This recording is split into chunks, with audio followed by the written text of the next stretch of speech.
This ancient fortress bore the reputation for a long number of years of being haunted by the spirit of a certain man, known in the flesh as Porteus. The story of this haunting has been frequently told by Grose, the antiquary, and other well-known writers, and the truth of the events about to be recorded has been most emphatically asserted by persons of respectability and credit. Indeed, many a ghost story passes current that has not had such corroborative evidence as this tale of antique lore. Spedlin's tower, which stands on the southwest bank of the Annan in the time of Charles II, was in the possession of Sir Alexander Jardine of Applegarth.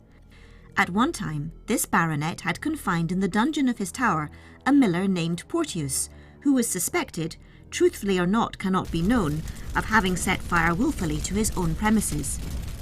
Sir Alexander Jardine, soon after this man's incarceration, was suddenly called away to Edinburgh, and carrying the keys of the dungeons with him, forgot or disregarded his prisoner until he was passing through the West Port, when, it has been suggested, perhaps the sight of the warder's keys brought to mind his own. He sent back immediately a courier to liberate the unfortunate man, but Porteus had, in the meantime, perished of hunger. No sooner was he dead than his ghost began to torment the household, and no rest was to be had within Spedlin's tower by day or by night. In this dilemma, Sir Alexander, according to old use and wont, summoned a whole legion of ministers to his aid, and by their strenuous efforts, Porteus was at length confined to the scene of his mortal agonies, where, however, he continued to scream occasionally at night, "Let me out! Let me out, for I'm dying of hunger!" He also used to flutter against the door of the vault, and was always sure to remove the bark from any twig that was sportively thrust through the keyhole. The spell which thus compelled the spirit to remain in bondage was attached to a large black-lettered Bible used by the exorcists, and afterwards deposited in a stone niche, which still remains in the wall of the staircase.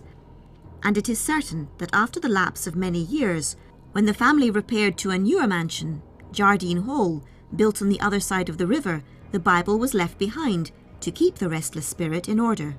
On one occasion, however, the volume requiring to be rebound was sent to Edinburgh, but the ghost, getting out of the dungeon and crossing the river, made such a disturbance in the new house, hauling the baronet and his lady out of bed and committing other annoyances, that the Bible was recalled before it even reached Edinburgh and replaced in its former situation. The good woman who told Grose this story in 1788 declared that should the Bible again be taken off the premises, no consideration whatever should induce her to remain there a single night. But the charm seems now to be broken, or the ghost must have become either quiet or disregarded, for the old Bible has been removed and is now kept at Jardine Hall.